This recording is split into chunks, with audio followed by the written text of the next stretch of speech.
Invitamos a subir al escenario al moderador de esta sección, el señor Sergio Aratangui, jefe de la División Financiera de la Superintendencia de Pensiones, y a los panelistas Michael Clark, Lisette Palencia, Waldo Tapia y Carola Moreno. Al final de esta sesión, al igual que en las sesiones anteriores, tendremos un espacio bastante extendido para preguntas del público. La modalidad será la misma, habrá un espacio de preguntas de la audiencia, para lo que deberán levantar su mano. Una persona de la organización estará con un micrófono y se los entregará. Les pido por favor presentarse brevemente antes de hacer su pregunta. Nadie se presentó en las sesiones anteriores, así que muy brevemente que digan su nombre y la institución de la que vienen. Dejo con ustedes entonces.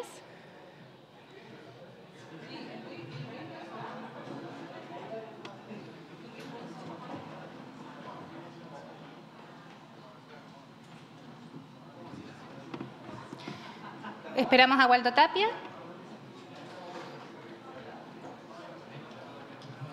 Y dejo con ustedes entonces a Sergio. Sergio, solo para... Sergio, acá hay un micrófono para los panelistas que quieran hablar. Y a los panelistas, pueden hacer esto. ¿Ok? Adelante, Sergio. Gracias, Paulina. Buenas tardes a todas las personas acá. Primero, me gustaría agradecer la oportunidad de moderar ese panel. Creo que es un tema que nos convoca muy interesante. Agradecer a todas las personas que participaron de la organización. Y creo que va a traer discusiones bien interesantes. Es un tema que se desarrolla con mucha velocidad. Voy a esperar que Mike ponga su audífono para que pueda entender lo que hablo. Entonces, tenemos panelistas de muy alta calidad y con diferentes características, lo que hace rica la discusión.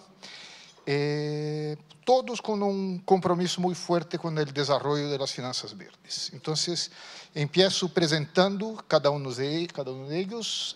Primero, Michael Clark, also known as Mike. Es director fundador de Ario Advisory, una empresa de asesoría de inversión responsable, y como actuario su trabajo se centra en el cambio climático, trabajando con propietarios de activos, reguladores financieros, responsables políticos, etc. Fue asesor especial del Comité de Auditoría Ambiental del Parlamento del Reino Unido para su investigación sobre finanzas verdes, fue director no ejecutivo de Brunel, Plan de Pensiones del Gobierno Local, durante casi 4 años y es Visiting Fellow en Global System Institute de la Universidad de Exeter. Exeter, no sé exactamente cómo pronunciar eso, pero good enough, right? Worked. Thank you. Es actualmente integrante del equipo que presentó escenarios narrativos del mundo real que incorporan un riesgo climático al plan de jubilación de las universidades, un fondo de pensiones líder en el Reino Unido para enmarcar su estrategia de inversiones. Lisette Palencia es la directora para Latinoamérica de habla hispana en Principios de Inversión Responsable de las Naciones Unidas. Y está a cargo de promover prácticas de inversión sostenible en toda la región. Antes de unirse al PRI, dirigió el portafolio de empresas estatales en los sectores de energía y financiero en el Ministerio de Hacienda de Colombia. Lisette también ha contribuido a la Organización para la Cooperación y el Desarrollo Económico, OCDE, OCDE, donde desarrolló políticas y prácticas de sostenibilidad para el gobierno corporativo en Latinoamérica y se ha desempeñado como miembro, o miembra, no sé cómo es el lenguaje inclusivo acá, de la Junta Directiva de diferentes empresas en Colombia. Lisette tiene una maestría en políticas públicas en la Escuela de Gobierno de la Universidad de Oxford y una licenciatura en Ingeniería Financiera de la Universidad Autónoma de Bucaramanga en Colombia. Waldo Tapia es especialista, líder de la División de Mercados Laborales del Banco Interamericano de Desarrollo y desde 2008 ha sido responsable del desarrollo de diversos proyectos en el área del mercado laboral y pensiones en diferentes países de la región y ha participado en una variedad de foros internacionales. Antes de unirse al BID, trabajó en la unidad de pensiones privadas en la Organización para la Cooperación y el Desarrollo Económico, OCDE, en París. Tiene una maestría en políticas públicas de la Escuela del Instituto Coreano de Desarrollo en Seúl, Corea, y una maestría en teoría económica y econometría de la Escuela de Economía de Toulouse, en Francia. Actualmente es especialista regional ubicado en Colombia, coordinador regional del área de pensiones y coordinador líder de la red de pensiones de la América Latina y el Caribe, Red Black. Y la última panelista será Carola Moreno, que es coordinadora de Asuntos Financieros e Internacionales del Ministerio de Hacienda de Chile. Es doctora en Economía en la Universidad de Boston e ingeniera comercial en la Universidad de Chile. Previamente, fue jefe de la Unidad de Relaciones Internacionales, interina, del Banco Central y fue miembro subrogante del Comité para la Fijación de Límites a las Tasas de Intercambio. Entre 2021 y febrero de 2022, se desempeñó como asesora de la gerenta de la División de Política Financiera del Instituto Emisor. Y en el periodo 2017-2020 trabajó como representante de Chile ante el Fondo Monetario Internacional y como asesora del director de la oficina del Cono Sur, OEDAC, no sé cómo pronunciar eso. OEDAC, ¿está bien? Gracias. Oficina del director ejecutivo. Ella es muy generosa conmigo. Que el director ejecutivo del FMI. Fue economista senior y jefa del Grupo de Monitoreo Externo, GME, del Banco Central entre 2012 y 2017. En el tramo 2011-12 fue profesora y directora del Centro de Estudios de Economía y Negocios de la Universidad del Desarrollo. Previamente se desarrolló como economista principal de la Unidad de Tendencial Globales, UTG, de la Gerencia de Estudios de Chile del BBVA. Entre 98 y 2001 fue economista asesora de la Coordinación de Finanzas Internacionales y Mercados de Capitales del Ministerio de Hacienda. Así, no hay duda de la calidad de nuestros panelistas. Es importante que Mike se dirigirá a la audiencia en inglés, por lo que hay equipos para los que necesiten para tener la traducción simultánea, y las personas que tienen streaming deben seleccionar el lenguaje que les acomode.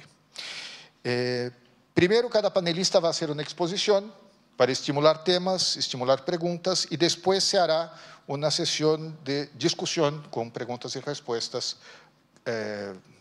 direccionadas a cada uno de los panelistas.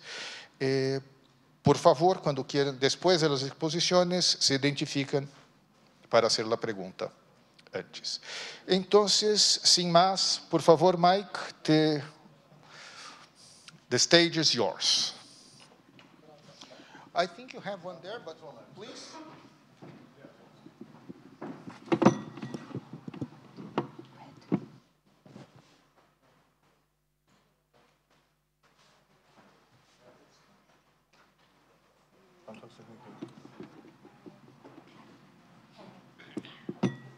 Well, good afternoon, everybody. Like Mark this morning, I apologize that my Spanish is not good enough. Mi español no es suficiente. At school, I learned French and German. Spanish was an option, and y el I've español stayed there. era una So opción que apologies no for tomé. that. Así que pido disculpas. However, Sin embargo, I arrived on Sunday morning, and llegué el domingo en la yesterday mañana y ayer the locals were pleased to know that I se dieron played cuenta chess, que yo checkers había jugado in damas Plaza de Armas. en la Plaza de Armas. So I just Así que traté de ser un poquitito de local en el día de ayer. Ojalá me haya hecho entender.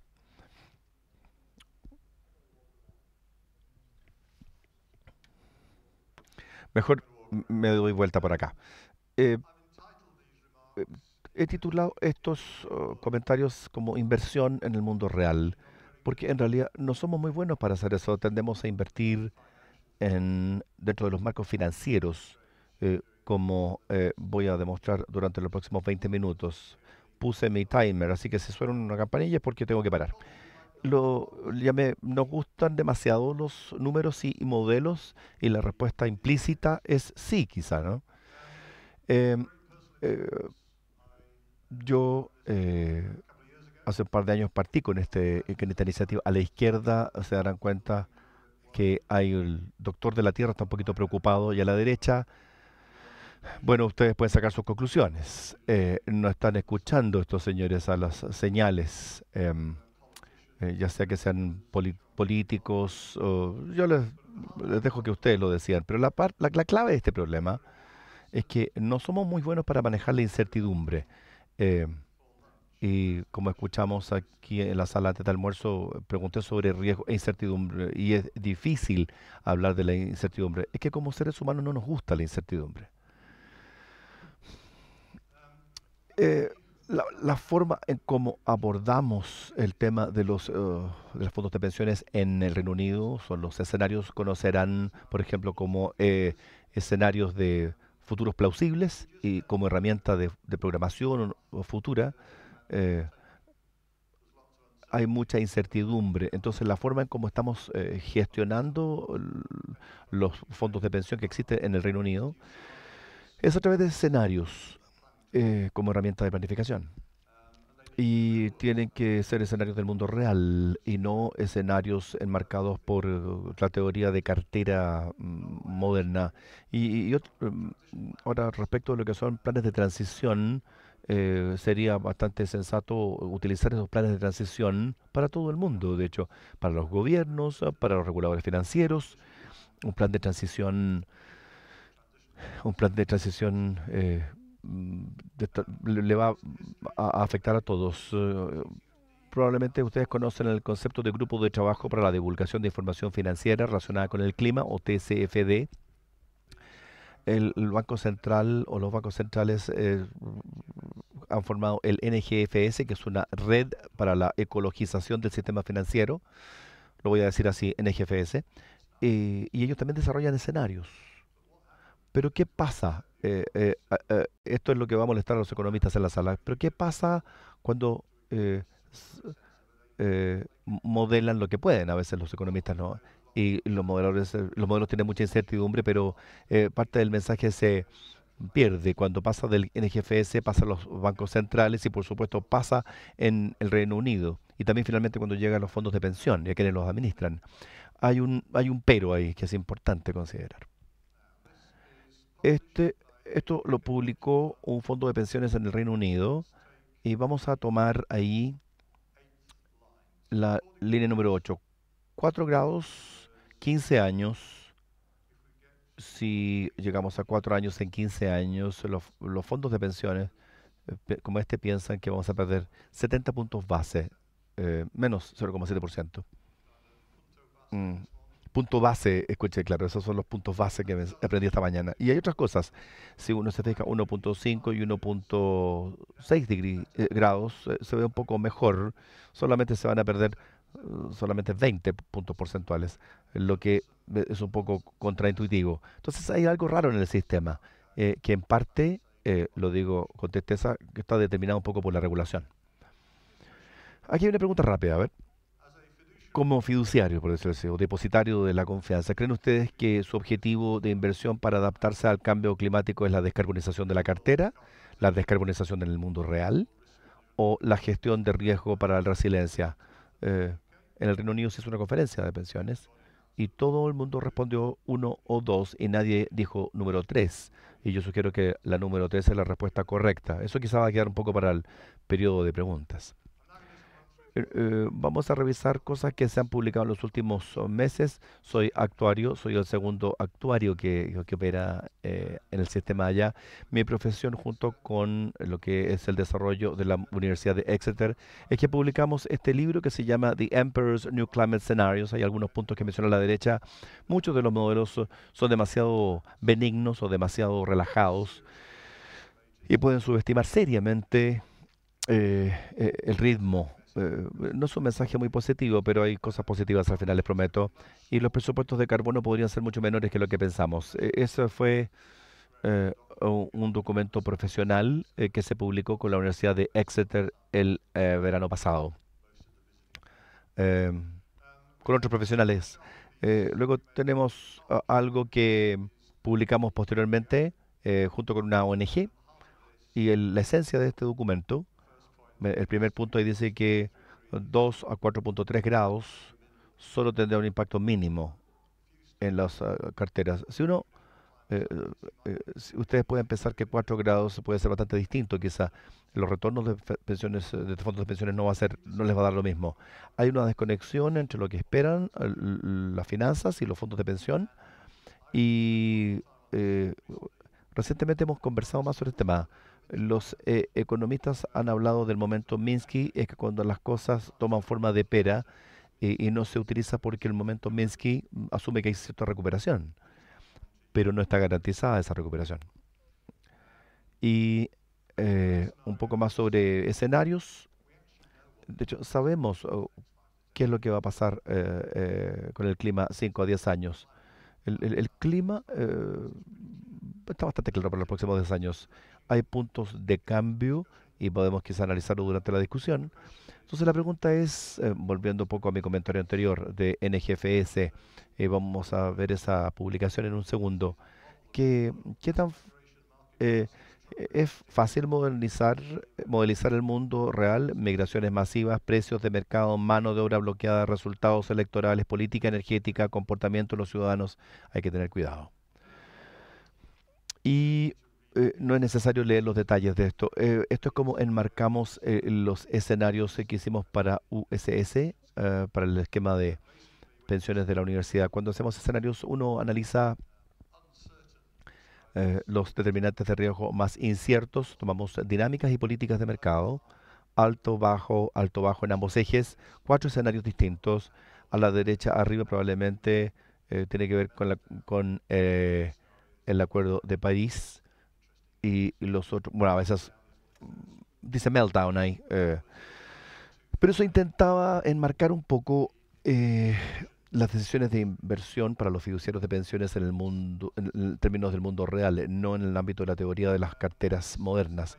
Este es un paper, esto está diapositivo, por supuesto, va a estar disponible esta presentación después de la conferencia, pero estos son todos buenos artículos de lectura. Este es un documento.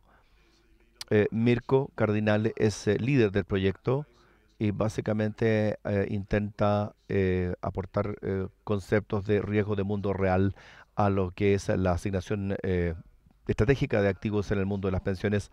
Acá tenemos el gobierno fue sponsor de este proyecto, hizo un análisis de riesgos y oportunidades del EEIST, ayudando a los inversionistas a pensar no respecto de riesgo en retrospectiva. Ustedes conocen, por supuesto, que no hay riesgo en el pasado, es solamente resultado lo que uno ve. Como un amigo me decía hace muchos años, el riesgo es un ex anticoncepto y el riesgo, si pensamos en lo que es la volatilidad, por supuesto, hay conceptos de volatilidad, es terrible poder traducir estas cosas, así que lamento por los traductores, y una serie de cosas que nos ayudan a pensar mejor respecto al futuro. NGFS surgió, esto fue en octubre del año pasado, estuvieron de acuerdo en que se necesitaba escenarios de más corto plazo, escenarios a 30 años para lo que era política pública. Son bastante inútiles para tomar decisiones porque si uno está en un directorio, uno tiene un horizonte de 3 a 5 años. 3 a 5 años se ve bastante bien y esto ha reflejado trabajo de hace 2 años de 2 colegas que desarrollaron escenarios para el mundo real, porque pensamos que había un problema en ese sentido. NGFS luego publicó este artículo o este documento. Los escenarios en NGFS no tienen en cuenta todas las posibles implicancias del cambio climático. Toda la razón. Los usuarios de los escenarios deben tratar de adaptar sus análisis a sus necesidades. Bastante sensato. Hay una lista de cosas que probablemente no se abordaron en el ámbito de la categoría de lo incierto. Puntos de inflexión, impactos físicos, impactos sociales, riesgos compuestos, vida real. Bastante orgullo nos genera esto. Esto se publicó hace poco, nuevamente una colaboración entre la profesión actuarial y la Universidad de Exeter. Hay mucho foco hoy en día en estos puntos de inflexión. Por ejemplo, los temas relativos al clima son puntos de inflexión, pero también hay algunos que son positivos, puesto que hay que comenzar a hacer las cosas distinto para tener curvas tipo S en lo que es conducta humana. Se llama Climate Scorpion. Primero habla de una evaluación de riesgo bastante más realista, luego educar y actuar sobre los puntos de inflexión positivos del sistema económico. No sé si tiene más ganas de conversar esta tarde, y luego desarrollar un marco de solvencia planetaria, regular las compañías de seguro. Hay que comenzar de solvencia planetaria, más bien. Esto es lo que hemos dicho a fiduciarios o a los dueños de activos de fondos de pensiones que quedaron un poco sorprendidos con este tipo de comentarios. ¿Hasta qué punto confía en los supuestos de la modelización de escenarios? ¿Se sienten realistas estos modelos? Con esa diapositiva en rosado que se veía, no sabía si llorar o reírme. Hay temas que hay que discutir cuando uno no solamente puede modelar los riesgos. ¿Se puede modelar bien la incertidumbre? Ahí podemos conversar. Esto está un poco sorprendiendo al mundo. Hay dos citas. Las finanzas sostenibles tienen dos objetivos principales: proporcionar a los inversores una rentabilidad adecuada al riesgo y dirigir el capital hacia donde sea necesario en la economía. Ahora, aquellos que conocen las carteras modernas, o la teoría de carteras modernas, sabrán que NPT no tiene interés en la fuente de esa volatilidad o ese riesgo. Ese es el problema.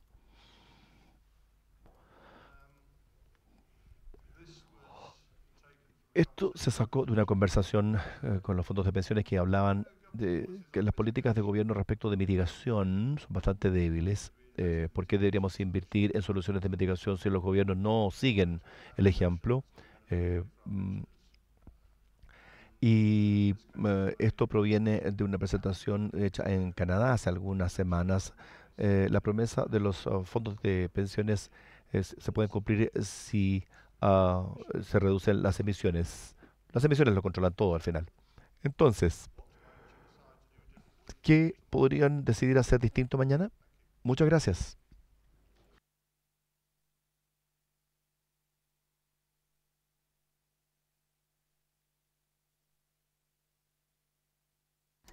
Gracias, Mike. De seguro que van a surgir buenas preguntas después.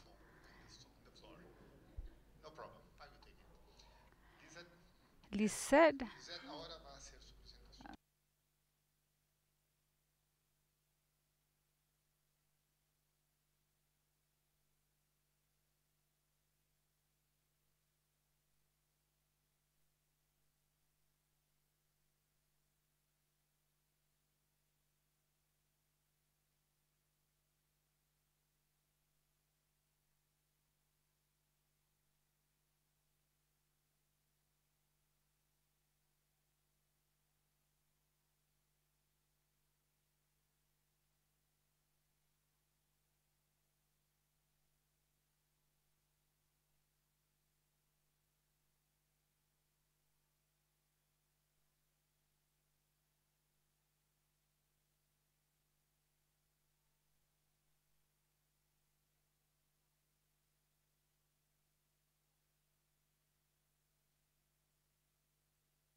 Signatarios, en donde tenemos pues 3 de los 5 fondos de pensiones en Colombia, y por último Chile con 31 signatarios y tenemos 4 de los 7 fondos de pensiones: Provida, Plan Vital, Capital y Cuprum.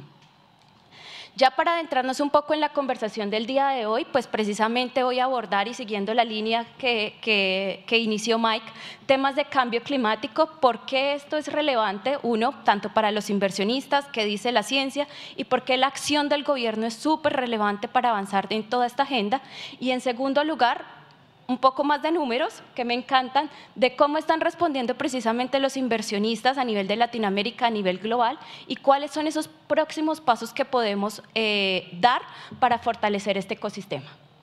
Entonces, en primer lugar, pues es clave, lo hemos visto, temas de la Amazonía, temas de incendios incluso acá en Chile, en Colombia, temas de desabastecimiento de agua. Es un tema, el cambio climático es un problema sistémico que nos afecta absolutamente a todos, y especialmente para los inversionistas pues tiene impacto en la valoración de sus activos, en los rendimientos de la cartera y pues en los procesos de asignación. Sin embargo, esto plantea tanto oportunidades como riesgos. De un lado de las oportunidades, pues tenemos que esto va a plantear pues nuevas oportunidades de inversión. De acuerdo a la Agencia Internacional de Energía, pues se estima que se requieren cerca de $2 billones por parte de las economías emergentes o en países de desarrollo, especialmente canalizados hacia el sector energético, es decir, casi como 4 o 5 veces de lo que actualmente se tiene planteado. Por el otro lado, también nos plantea riesgos. En primer lugar, pues desde el 2015 el Fondo Económico Mundial ha citado la falta de adaptación o mitigación al cambio climático como uno de los 5 riesgos principales que ellos identifican. Y a nivel sectorial también encontramos que, por ejemplo, si las empresas, especialmente en temas de energía, utilities, comunicaciones, no hacen o no toman decisiones para responder a las cuestiones climáticas, probablemente pues tengan afectaciones en sus valoraciones. ¿Qué dice la ciencia por otra parte o cómo vamos? Entonces, en el lado derecho ustedes pueden ver un gráfico que muestra pues la temperatura que se ha registrado desde 1900 hasta el 2000, la proyectada desde el 2000 hasta el 2100. Las barras son la variación o la temperatura respecto a niveles preindustriales, y se puede ver en la parte de abajo cómo esto va a afectar a 3 generaciones, una nacida en 1950, otra en 1980 y la última en el 2020. Vemos que en la del 2020 la mayoría de los gráficos que se registran están en color magenta o morado, es decir, cerca de o más de 2 grados de variación respecto a lo que observábamos en épocas preindustriales. Es decir, que las decisiones o cómo las generaciones futuras experimenten un mundo mucho más cálido, pues depende de las decisiones que nosotros podamos tomar el día de hoy.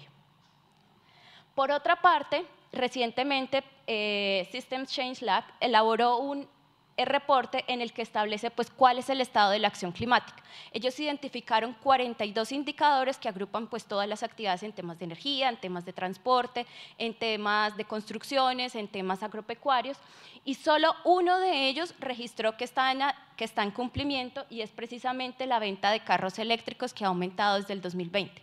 El resto de los indicadores, como ustedes los pueden ver, están en amarillo o en naranja, es decir, que van en la dirección correcta, pero que se necesitan todavía mucho más esfuerzos y avanzar de una forma mucho más rápida para lograr el cumplimiento.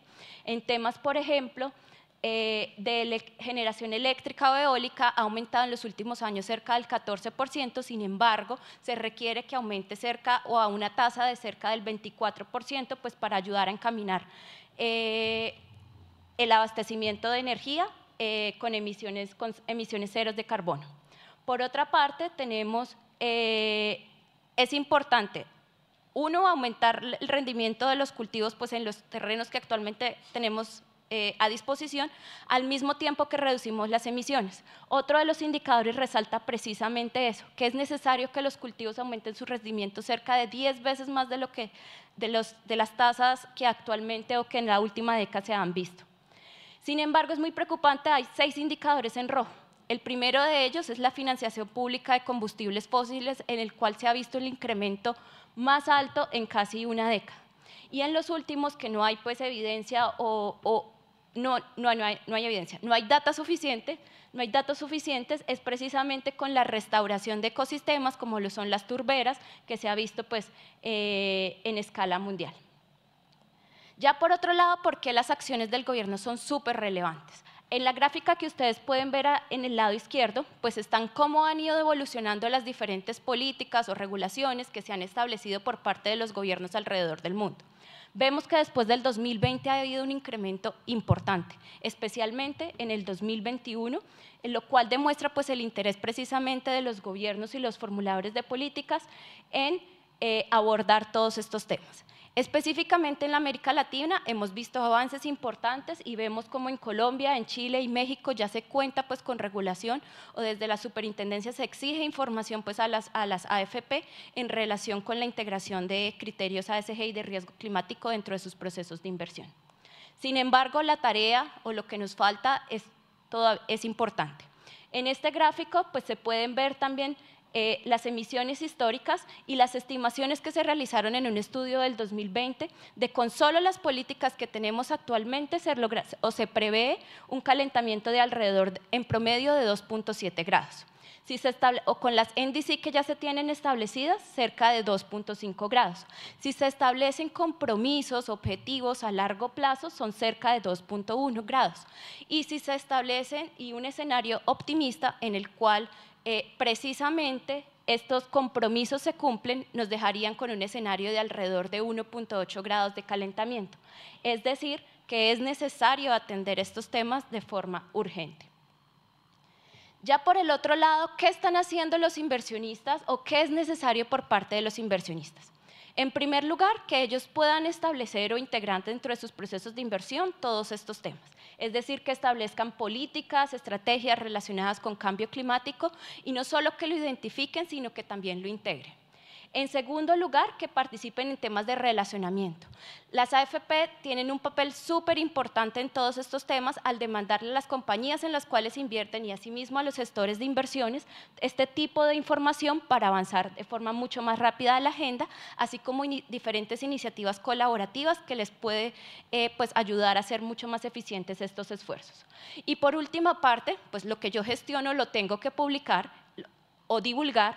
Es importante pues avanzar o reducir precisamente esos gaps que hay en temas de reporte y que se puedan adoptar efectivamente las recomendaciones por parte de TCFD. En el caso chileno, ¿qué hemos visto? Voy a referirme a algunos ejemplos puntuales de AFPs acá en Chile para ilustrarles este tema.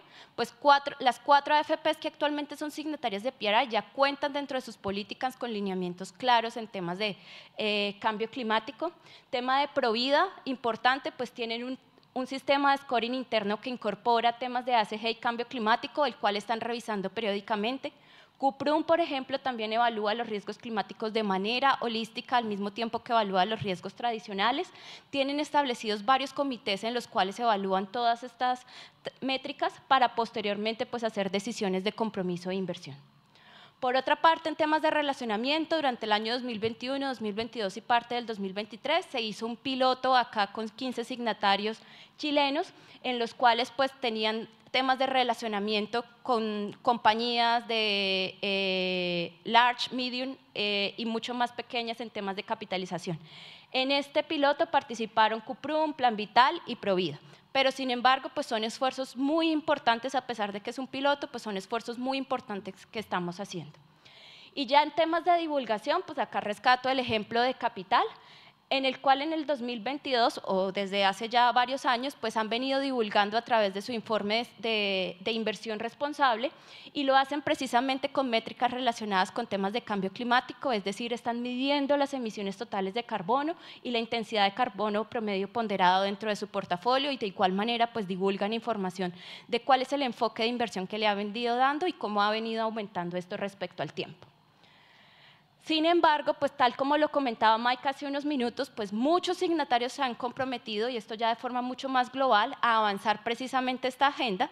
Sin embargo, el enfoque entre nuestros signatarios está variando. Por un lado, tenemos el 84% que efectivamente identifica y está integrando todos estos temas de cambio climático dentro de sus procesos de inversión. Cerca del 30% de los signatarios lo están haciendo en un horizonte de tiempo superior al de planeación estándar, que es más o menos 5 años, lo que nos deja con cerca del 16% que no está identificando riesgos y oportunidades relacionados con el clima. Y este porcentaje es mucho más alto, pues especialmente en economías o en mercados emergentes, como lo es Latinoamérica, el cual asciende a cerca del 25%. Por el otro lado, es súper importante por términos de transparencia la divulgación que se realice específicamente pues utilizando las recomendaciones de TCFD. Sorprendentemente, y lo cual nos deja mucho por mejorar, cerca del 69% no divulga públicamente información relacionada con TCFD, cerca de más o menos el 30% sí lo hace y en promedio el 25% lo hace en cada una de las categorías, en temas de gobernanza, estrategia, riesgos o ya todas las recomendaciones. Y cuando se mira, si efectivamente una de las recomendaciones también que mencionaba Mike es que utilicen efectivamente escenarios para testear o para evaluar la resiliencia de sus portafolios o de su estrategia de inversión dentro de los diferentes escenarios de clima, solo el 39% lo está haciendo. Y cuando vamos a ver, hay una correlación positiva entre el tamaño del fondo o el tamaño de los inversionistas y que efectivamente está utilizando estas prácticas. Los inversionistas mucho más pequeños pues no lo pueden hacer y como pueden ver, casi el 81% de la primera barra pues no lo hace. Todo esto que nos deja y pues cuáles son esos próximos pasos o qué es lo que necesitamos hacer de forma pues muy general. El primer paso es cómo podemos ayudar a crear un ambiente propicio. El segundo, incentivar las oportunidades de inversión. Y el tercero, acelerar la incorporación de factores ASG y el ejercicio activo de todos nuestros propietarios. Entonces, en primer lugar, como lo mencionaba hace un rato, pues hemos visto avances muy importantes en la región, en temas de elaboración de estrategias a nivel nacional, en temas de taxonomías, en temas de requerimientos de divulgación de información por parte de los fondos de pensiones y así como de las compañías. Sin embargo, es muy importante continuar impulsando esta agenda, especialmente que se implemente. El segundo, pues si bien el gobierno es súper importante en todos estos temas, en materia de establecer pues el foco en materia de políticas públicas, así como que nos brinden los incentivos correctos, pues es muy importante la colaboración entre diferentes entidades y aquí nos encontramos varias de ellas. Bancas multilaterales, inversionistas institucionales, empresas, bolsas de valores, con el propósito precisamente de mejorar el mercado de capitales. Y el segundo de ellos, uno de los grandes temas que hemos identificado es el tema de los datos. Aunque es un problema a nivel global, pues es mucho más agudo, especialmente en los mercados emergentes, en donde no contamos con una buena calidad o disponibilidad de datos acerca de las compañías en las cuales los inversionistas invierten y por lo tanto es necesario empezar a trabajar en este tema. Por el otro lado, pues las AFP cuentan con unas restricciones en materia de liquidez y riesgo que le impiden pues, invertir, por decirlo de alguna manera, en cualquier cosa. Por lo tanto, es necesario pues, tener un pool de proyectos que les puedan a ellos orientar o acceder a oportunidades de inversión sostenible que se alineen pues, con sus objetivos de inversión. Y de igual manera, cómo se pueden alinear todos estos incentivos a los contribuyentes, a las entidades financieras y a los inversionistas institucionales. Y ya por último, pues cómo podemos ayudar nosotros a acelerar la incorporación de factores ASG y el ejercicio activo. El primero de ellos pues, es fortalecer precisamente las prácticas de inversión, cómo podemos fortalecer temas de política y la estrategia relacionada, que no se quede solo en la identificación, sino también que vayamos hacia la implementación. Segundo lugar, clave, impulsar las oportunidades para que tanto inversionistas internacionales como inversionistas locales pues puedan interactuar, encontrar acciones de relacionamiento de manera coordinada y conjunta que les permitan pues aprender, reducir costos, generar eficiencias y mejorar estas prácticas. Y la última de ellos, pues mantener alianzas para poderles seguir brindando precisamente apoyo técnico permanente en materia de inversión responsable. Entonces ya con esto cierro mi presentación. Muchísimas gracias y pues continuamos la conversación.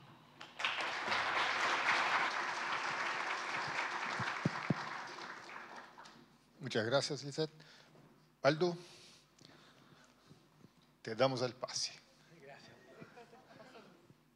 Y te damos el equipo para pasar las diapositivas también.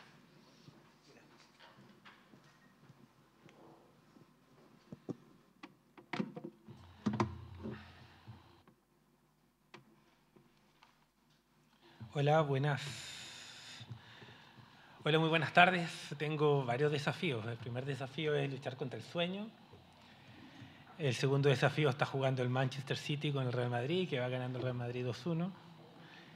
Y el tercer desafío es porque hablo muy rápido. En la mañana los dos expositores que hablaban inglés dijeron me disculpo porque mi español no es muy bueno. Bueno, a lo mejor mi español tampoco es tan bueno, entonces voy a tratar de hablar muy lento para poder que me puedan hacer un seguimiento claro. Quiero agradecer a los organizadores. El banco tiene una variedad de sectores.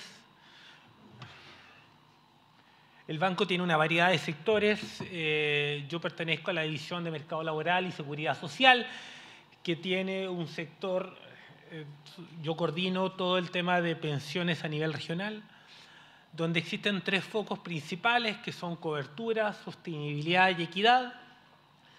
Pero más allá de esos 3 sectores, hay 3 temas claves que nos resultan de variado interés, que es equidad de género, todos los temas de institucionalidad y transformación digital dentro de los sistemas de pensiones, pero el tema de cambio climático es un tema que no escapan a las preocupaciones del Banco Interamericano de Desarrollo. Entonces, en ese contexto, en el año pasado empezamos a trabajar un documento relativo con la incorporación de criterios de sostenibilidad de las inversiones de los fondos de pensiones. Trabajamos con bastante gente, pero principalmente fue un estudio que fue liderado por Fernando López, aquí presente, el cual de una u otra manera reúne muchos de los temas, y es un documento que vamos a publicar recientemente, el por qué, revisamos las aproximaciones, revisamos mucho de la literatura académica en torno a los temas de rentabilidad, pero aquí hay 2 temas de los cuales me voy a enfocar. El primero es cómo están enfrentando los grandes fondos de pensiones la incorporación de los criterios ESG, y lo otro es por parte cuál es la visión, la percepción de los beneficiarios respecto a la incorporación de criterios ESG.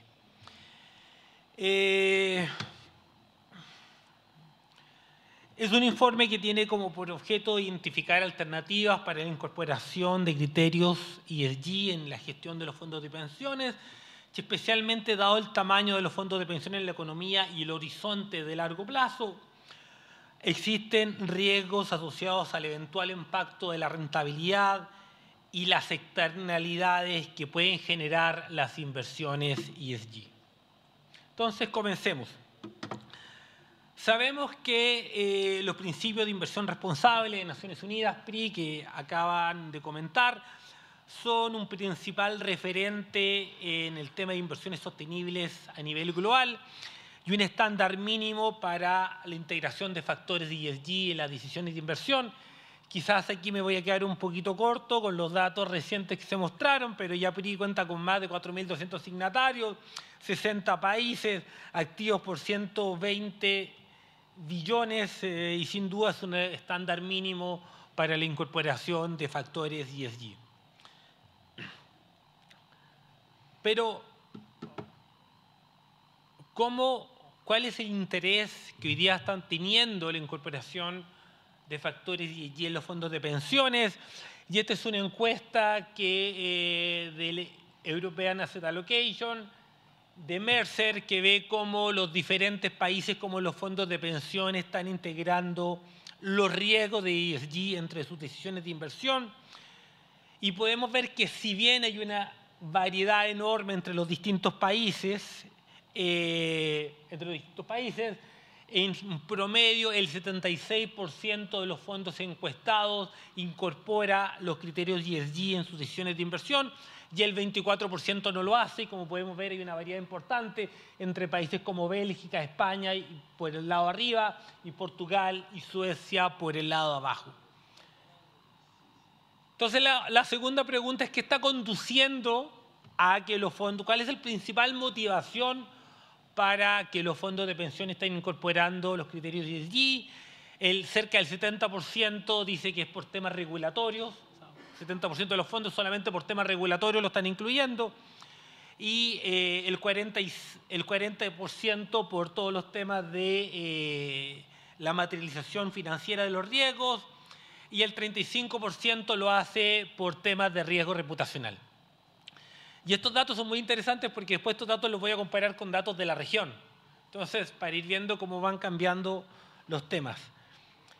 ¿Cómo integran los factores ESG entre los planes? Cerca del 90% hace un seguimiento del administrador de las inversiones, el 83% a través de la selección de quien administra las inversiones, el 80% a través de reportes y mucho más abajo, 64% respecto de la estrategia de inversión y asignación estratégica de los activos.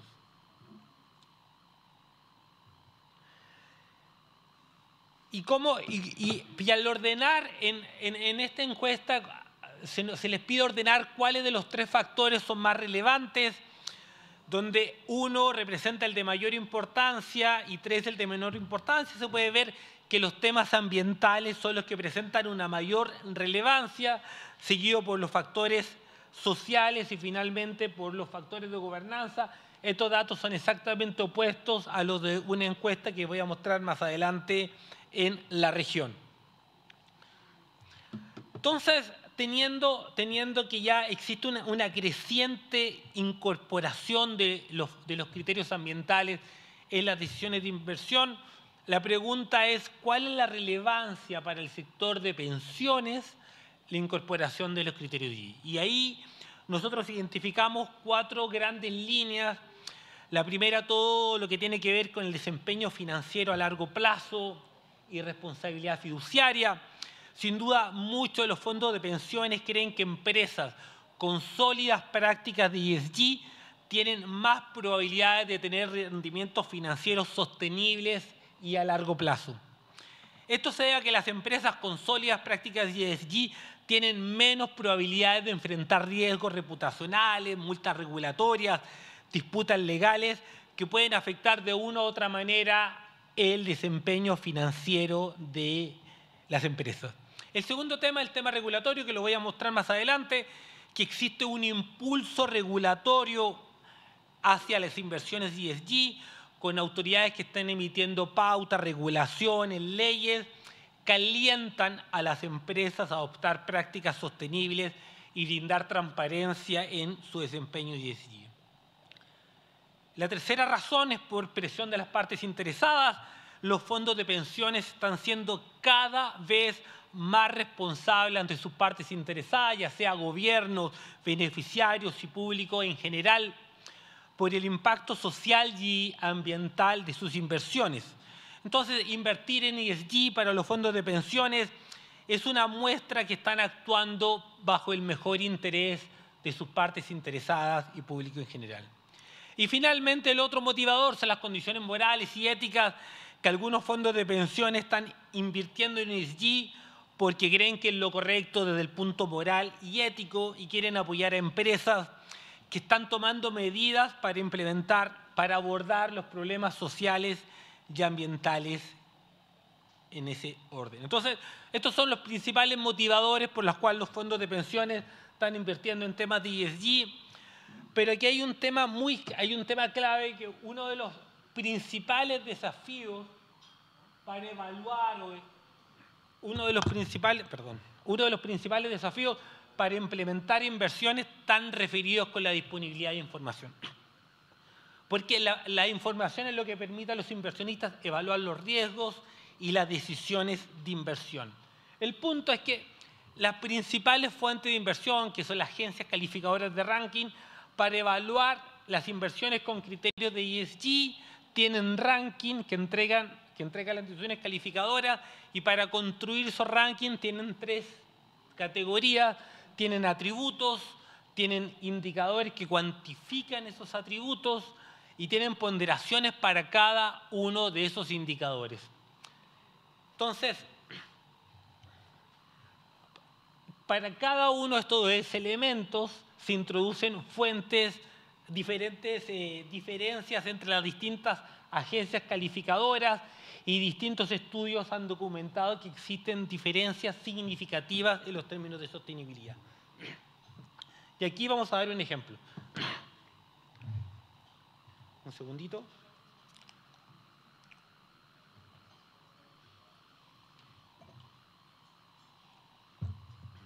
Un estudio Un estudio elaborado por Bert, Cobell y Rickborn en 2022 estableció que para la construcción de esos indicadores las agencias calificadoras utilizan un amplio rango. Por ejemplo, en empresas desde 1.600 hasta 9.000, en indicadores desde 38 a cerca de 300 indicadores y en categorías desde 27 hasta 56. Entonces, dadas estas diferencias, los autores encontraron que pueden existir diferencias significativas entre las agencias y esta información recibida por los tomadores de decisión pueden ser relativamente ruidosas a la hora de invertir en ESG. Ellos encontraron que pueden haber diferencias de los estándares, diferencias de la medición y diferencias de las ponderaciones que pueden afectar la información que se provee. Y en los temas regulatorios, uno de los grandes temas que hace el documento hace una revisión de cómo ha cambiado los temas regulatorios en distintos países. Aquí yo no me voy a referir en detalle, pero podemos ver de un estudio cómo ha cambiado el contexto regulatorio. Ya en los últimos años ha tenido un crecimiento exponencial.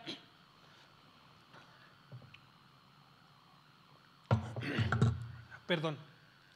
Ya en los últimos años ha tenido un crecimiento exponencial, discúlpenme a los traductores. Y podemos ver que han habido cambios importantes. Yo no me voy a referir por el tiempo, han habido cambios importantes en Europa, en Estados Unidos, en Asia y recientemente en América Latina. Durante los últimos años se ha avanzado bastante más. Y en este slide podemos ver cómo 5 países de la región, que han sido los principales líderes en la incorporación de criterios sostenibles, Brasil, Chile, Colombia, México, Perú, han avanzado en diversos temas relativos a la incorporación de normativa ESG en los sistemas de pensiones. Pero un tema muy relevante es que se hizo una encuesta, quisimos hacer una encuesta sobre cómo los grandes fondos de pensiones estaban incorporando los factores ESG. Y para esto identificamos los 100 fondos de pensiones con mayor volumen de activos. Y de estos 100 fondos de pensiones escogimos los 35 que fueron signatarios en 2020 de PRI. Principalmente eran de Europa, seguidos por Norteamérica y Asia, que administraban cerca de 7 trillones de dólares. Ahí pueden ver los fondos de pensiones. Un segundito que voy a tomar agua.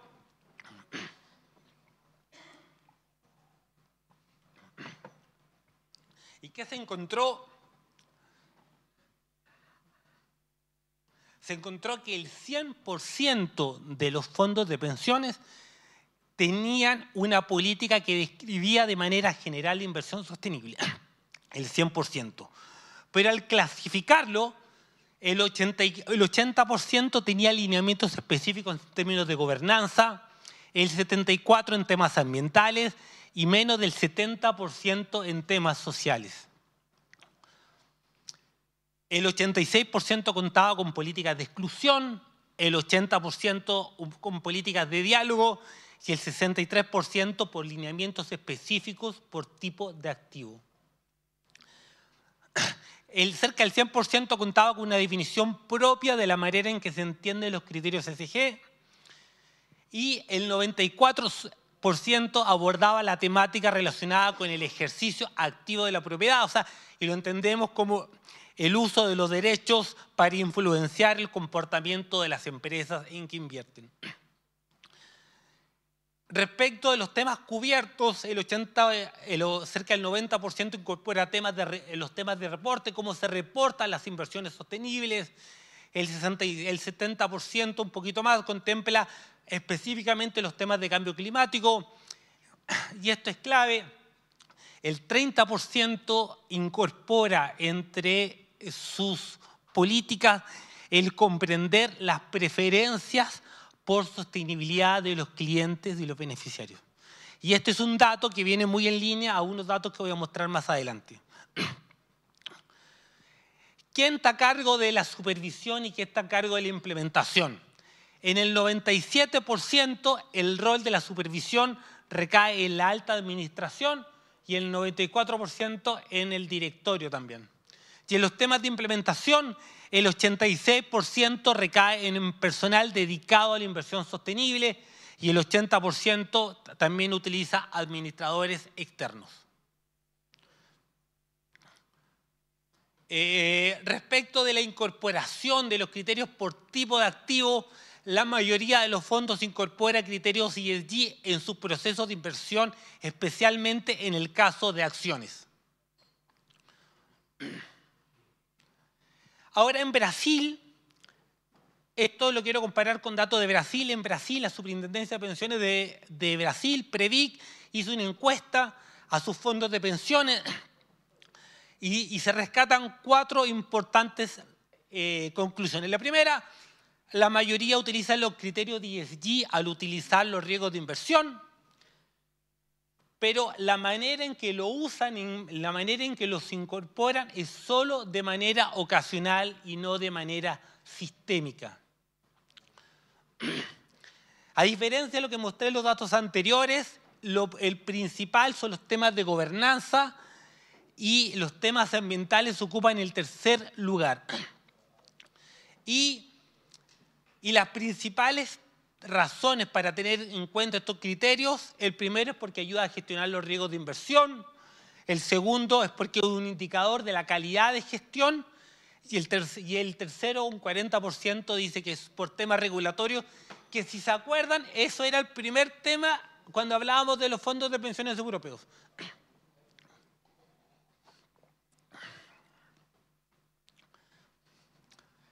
Ahora, y aquí hay un tema. Ahora, ya vimos anteriormente las razones por las cuales utilizaban. Ahora, las razones por las cuales no lo utilizan. Y si se fijan, las 3 primeras razones están relacionadas a los temas de información. La primera, dificultad para acompañar información provista por las compañías, insuficiente información cuantitativa y baja calidad de la información. O sea, las 3 principales razones para no incorporar los criterios ESG están asociados a temas de información. Y si se fijan, al final también está con baja frecuencia de publicación. Hay 2 que están relacionadas con los costos. Y ahora, cuando se les hace a los fondos de pensiones la pregunta, distintas preguntas para ver si estaban de acuerdo o no estaban de acuerdo. La primera pregunta, ¿el uso de criterios de ESG mejora el rendimiento de las inversiones? El 80% de los fondos dice que sí, están de acuerdo con que el uso de los criterios ESG mejora el rendimiento de las inversiones. ¿La regulación debería obligar el uso de criterios de ESG en el análisis de inversión? El 70% estuvo de acuerdo.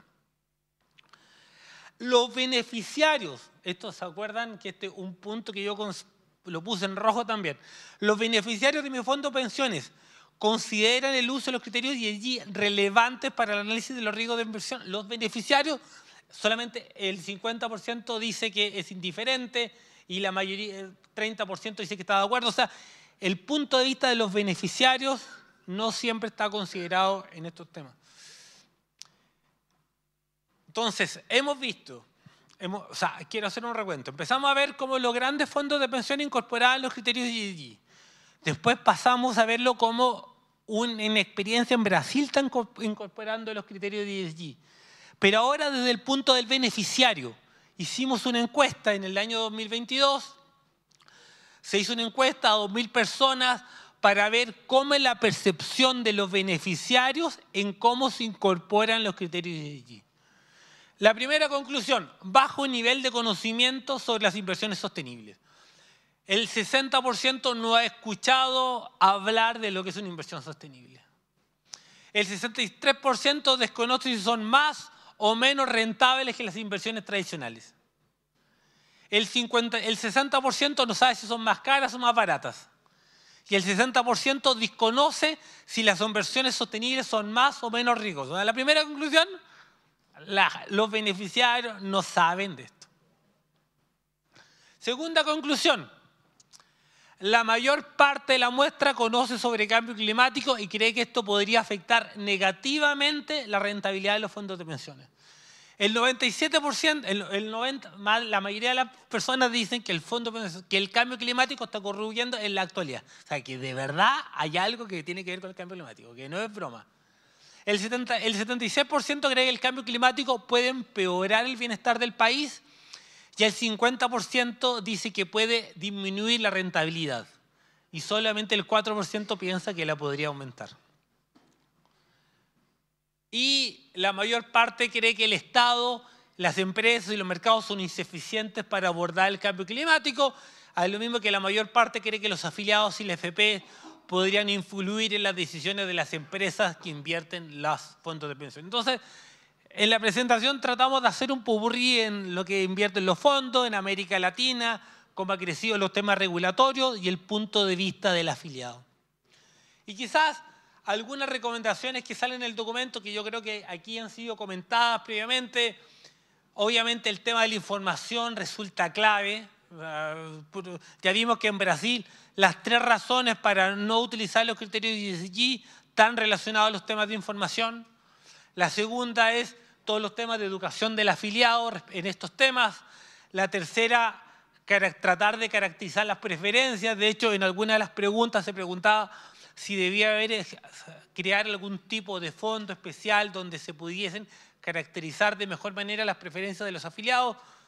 Sí, y lo último, los objetivos de las inversiones deben seguir estando orientados en obtener una rentabilidad segura.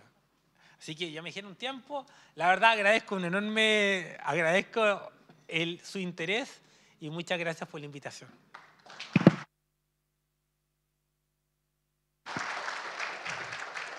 Muchas gracias, Waldo. Ahora la última panelista, después vamos a las preguntas. Carola.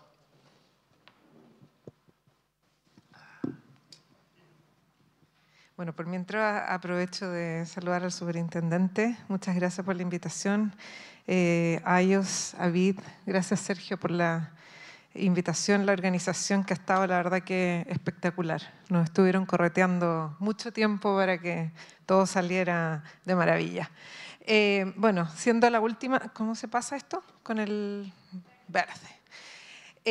La idea es mostrarles un poco cómo desde el Ministerio de Hacienda estamos como jugando un rol en la alineación de los flujos financieros para un desarrollo sostenible. Me dieron el pase los panelistas anteriores diciendo que era muy importante que tuviéramos un rol y también que era muy importante generar en el fondo certeza, ¿cierto?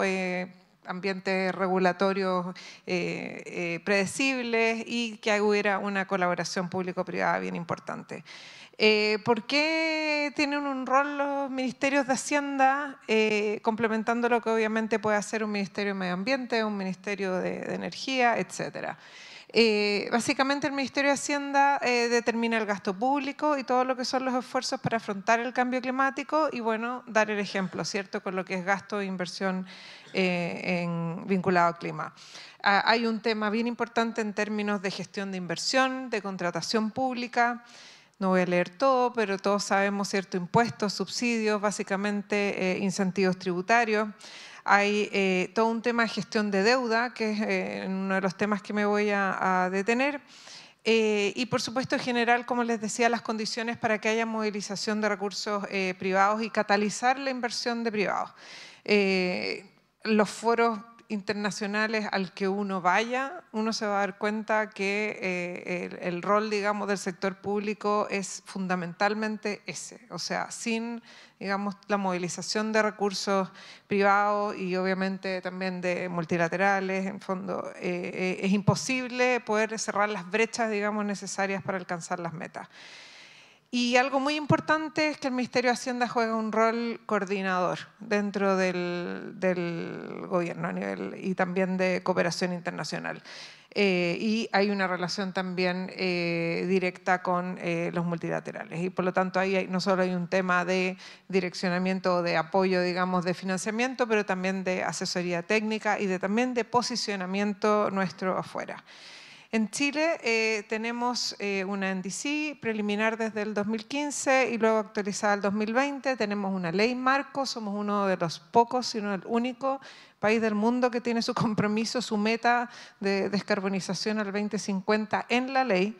Tenemos una estrategia climática de largo plazo Y esta ley, digamos, y que genera ciertas acciones a través de la estrategia climática a largo plazo, mandata al Ministerio de Hacienda a generar la estrategia financiera, y esta estrategia financiera justamente sienta las bases y orientaciones para la movilización de recursos públicos y privados, ¿ya? La actual estrategia financiera tiene 3 ejes que los hemos resumido en enverdecer las finanzas, que básicamente se trata de generar información, financiar lo verde, que es movilizar recursos, ¿cierto?, hacia las actividades sostenibles, y capturar la oportunidad, que es aumentar la competitividad, consolidar el liderazgo regional de Chile en finanzas sostenibles, pero también aprender de mejores prácticas, poco aprovechar, digamos, el hecho de que estamos insertos, ¿cierto?, en una comunidad para enfrentar un problema que es global. Entonces voy a dar ejemplos de los 2 primeros. Financiar lo verde. ¿Y por qué me centro acá? Chile tiene un liderazgo en lo que es el mercado, digamos, de emisiones de bonos temáticos. Actualmente el stock alcanza está como en entre 36 y 38% del stock total de deuda pública en bonos sociales, verdes, sostenibles y los que hablaremos vinculados a sostenibilidad. En términos de los bonos que están registrados en el SEC 144 Reg, somos el país del mundo con un mayor volumen de emisiones de bonos temáticos. O sea, estamos hablando de que en términos de absolutos somos el soberano con mayores emisiones, y en términos relativos de lo que es la composición de la deuda pública también somos de los que tienen la composición más alta, y por lejos. Se ha estado innovando. Aquí Joaquín innovó antes que llegara yo al piso. Desde el 2019 con las primeras emisiones de bonos verdes en la región, los segundos en bonos sociales, y acá está en el fondo la distribución que les estaba diciendo. En 2021, por temas de pandemia, aquellos bonos que tenían como subyacente proyectos sociales son los que se dispararon. Y luego vemos que aparecen los bonos sostenibles. Todos estos verdes, sociales y sostenibles son bonos que se llaman con uso de recursos, y básicamente hay un proyecto, una actividad subyacente a ser financiada por la recaudación, versus el llamado Sustainability Linked Bond, que es un bono vinculado a sostenibilidad. No hay un proyecto subyacente, sino que hay metas a cumplir a futuro, y el emisor básicamente se compromete se compromete a cumplir esa meta, el inversionista apuesta por ese cumplimiento, y de no cumplirse va a haber un castigo en la fecha en que se gatilla el no cumplimiento.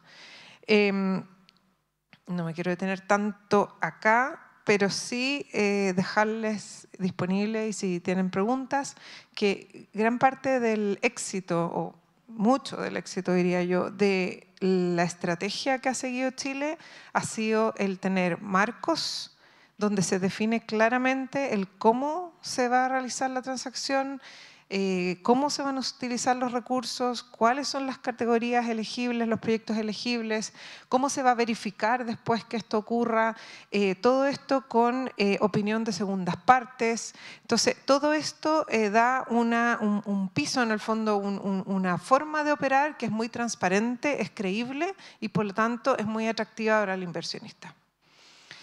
En términos de los bonos vinculados a sostenibilidad, como les decía, básicamente se emite un bono, y en el momento en que se genera, digamos, el contrato, la emisión, se toma un compromiso a, digamos, 10 años o 20 años, por ejemplo, vinculado a lo que es la meta del NDC de descarbonización. Por lo tanto, eso se verifica al año 2040, de no cumplirse, la tasa cupón aumenta. Sería un step up, que se llama. Les quiero mencionar que esto fue el primero, en el año 2000, bueno, voy a apuntar para allá, Joaquín. En el año 2022, a principios del 22, en marzo, se emite el primer bono SLB del mundo. Lo emitió Chile, así que felicitaciones al equipo sobre el cual yo tomé la posta.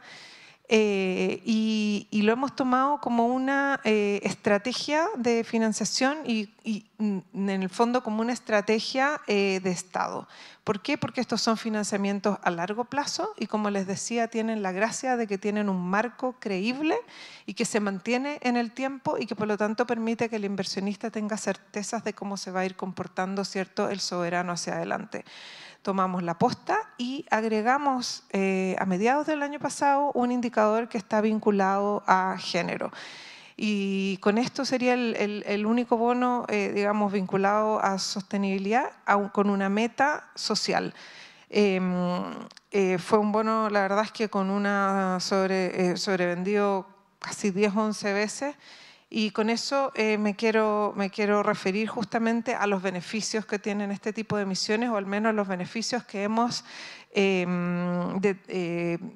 ¿cómo se llama esto?, vivido o evidenciado desde el Ministerio de Hacienda y como República, digamos. El haber innovado, pero además tomando esta responsabilidad de generar estos marcos verificables, como les decía, ha hecho que sea muy atractivo un papel chileno.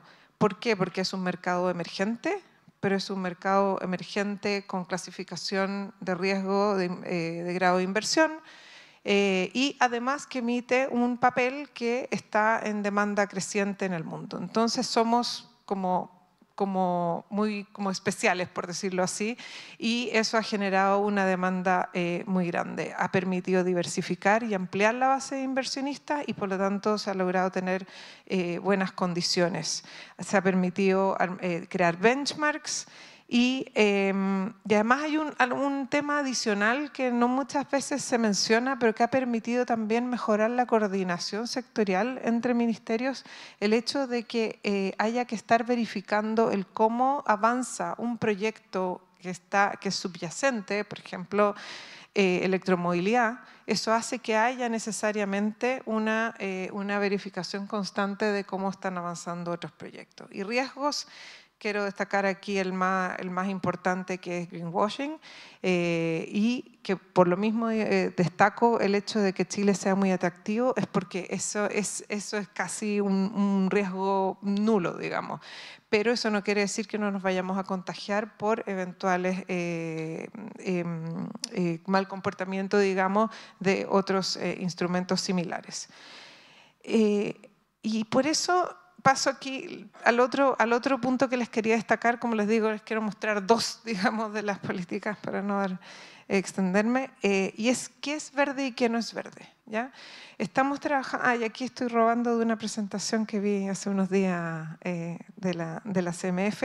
Me pareció súper interesante ver qué es lo que está pasando, digamos, con los activos ESG y qué es lo que están haciendo los fondos, y esto ha crecido de forma bastante importante, y lo que se ve es que, incluso Waldo lo mencionó, que efectivamente aquellos que hacen la apuesta por ya sea convertirse en ESG o llamarse ESG, tienen mejores retornos, ¿ya? O sea que los activos ESG son más atractivos, pero el greenwashing es una realidad.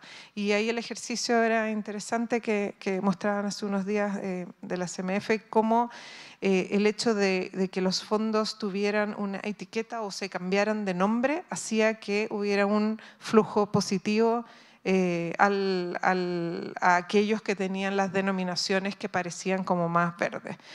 Vemos en el sector real también que ha habido muchos problemas también de esto de vestirse de verde cuando no lo eres. Entonces nos interesa saber qué es verde o no, y nos interesa a todos.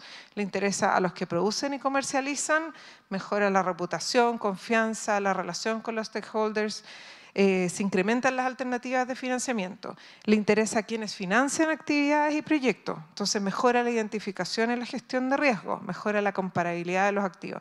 Interesa al público general, porque al que consuma e invierte también le interesa saber qué es lo que realmente está comprando, invirtiendo. Le interesa, por supuesto, al gobierno, que también orienta gastos e inversiones, le interesa a las ONG. Por lo tanto, lo que necesitamos acá son mercados más transparentes, con mejor información, eliminar fricciones Y todo eso va a hacer que el mercado sea más eficiente en términos de asignación de recursos hacia las actividades medioambientalmente sostenibles. Y obviamente aumenta el interés por participar en ello. Entonces, un proyecto en el que estamos trabajando desde hace tiempo, la verdad, nace como una necesidad del sector financiero desde la Mesa Público-Privada de Finanzas Verdes, ¿cierto? Y nace esta necesidad de poder clasificar realmente qué es verde y qué no es verde. Lo estoy diciendo así como de forma como bien simplificada. Lo que realmente necesitamos es un sistema de clasificación, y que eso literalmente es lo que se llama una taxonomía, de actividades económicas, es decir, no de proyectos de empresas, sino que de actividades económicas medioambientalmente sostenibles. ¿Y por qué lo menciono así? Porque lo que estamos trabajando en el Ministerio de Hacienda de Chile es una taxonomía que tiene objetivos solamente ambientales, ¿ya? Por ejemplo, la taxonomía de México, si no me equivoco, tiene objetivos de género, por ejemplo, sociales, ¿ya? Acá es medioambiental. Y este es un sistema de clasificación, es simplemente pone criterios claros y la gracia es que sea basado en ciencia, que los criterios sean objetivos, que sean creíbles, que sean verificables. Si no es así, no va a cumplir, digamos, con ninguno de los propósitos que es justamente poder distinguir lo verde de lo no verde. ¿Qué es lo que no es, digamos? No es una lista obligatoria de actividades. Ese no es el objetivo y eso no es lo que ninguna de las taxonomías, digamos, pretende ser.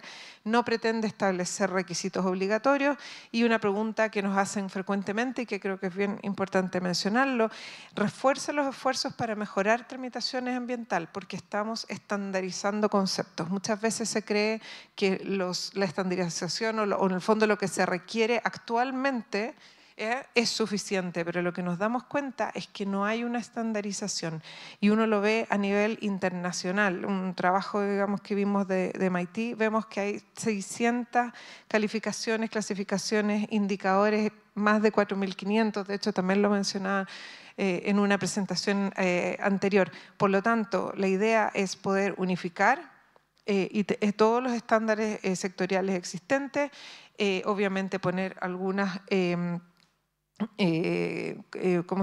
criterios para poder ver si las actividades contribuyen o no a objetivos medioambientales.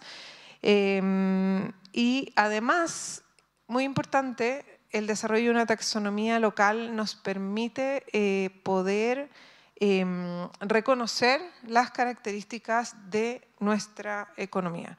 Entonces, por ejemplo, nosotros nos basamos en lo que es la taxonomía europea, pero en términos de toda lo que es la estructura de cómo se define una taxonomía, qué objetivos va a tener, ¿por qué? Porque queremos que sea interoperable y que los flujos que van de un país a otro tengan como un mismo lenguaje. Pero ¿cómo defino yo o cómo define, digamos, nuestra economía? Si es que una actividad contribuye más o menos a un cierto objetivo, esos criterios, esos umbrales tienen que ser definidos en función de cómo funciona nuestra economía. Entonces necesitamos que se reconozca la realidad económica local, pero necesitamos interoperabilidad. Así que es una tarea bien grande.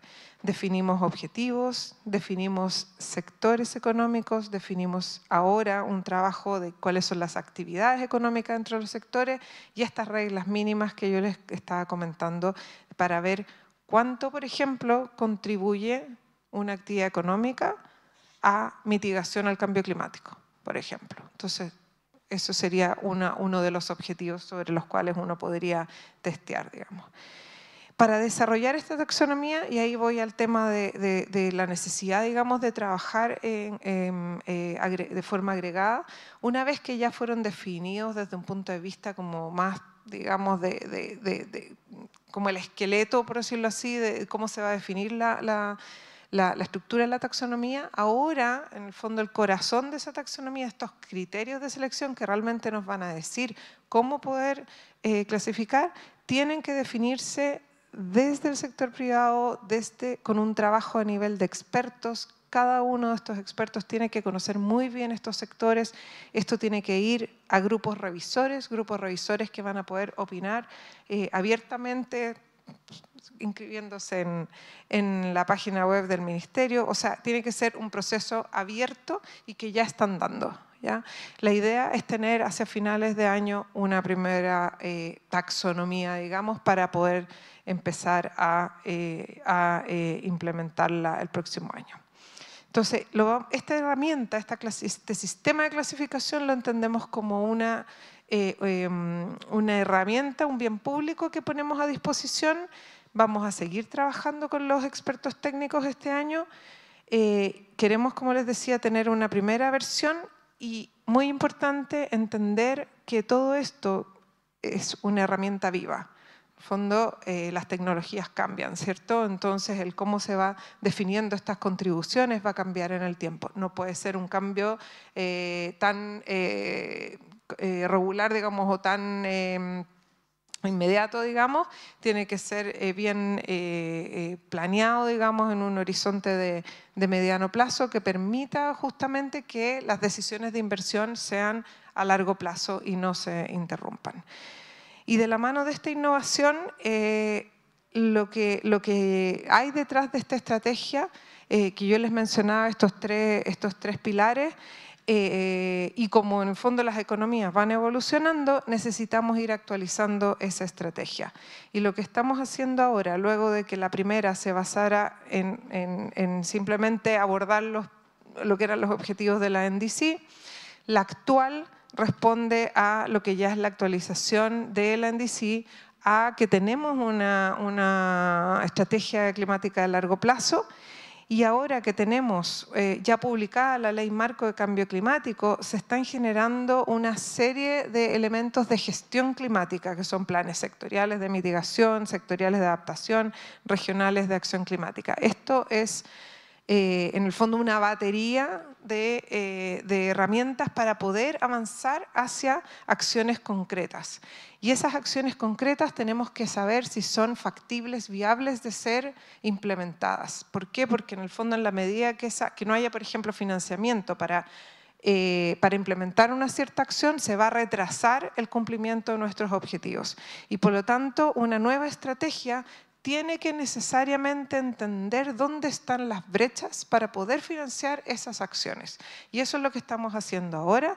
A través de un estudio que encargamos, realizado por Dig2 Green Lab y financiado por el PNUD, y nos permitió identificar acciones, la mayoría de ellas con componente de inversión, costear esas acciones, desagregarlas a nivel regional, porque es importante ver dónde están las brechas, ¿cierto? Y priorizar. En el fondo, siempre uno tiene que priorizar. En el fondo, no puede llegar y financiar todo de una vez. Entonces, uno tiene que ver cuáles son los sectores que están más rezagados o cuáles son los sectores que hacen una contribución más alta. Y para eso el estudio propone una matriz de priorización, y esto es bien interesante porque está basado obviamente en criterios técnicos, pero tiene que haber un criterio experto para poder, por ejemplo, decir que una actividad está mejor preparada, por ejemplo, que hay más certeza sobre la efectividad y el costo de esa medida, o que, por ejemplo, es más atractiva porque hay un grado de contribución mayor a mitigación o adaptación, por ejemplo, por poner esos dos objetivos.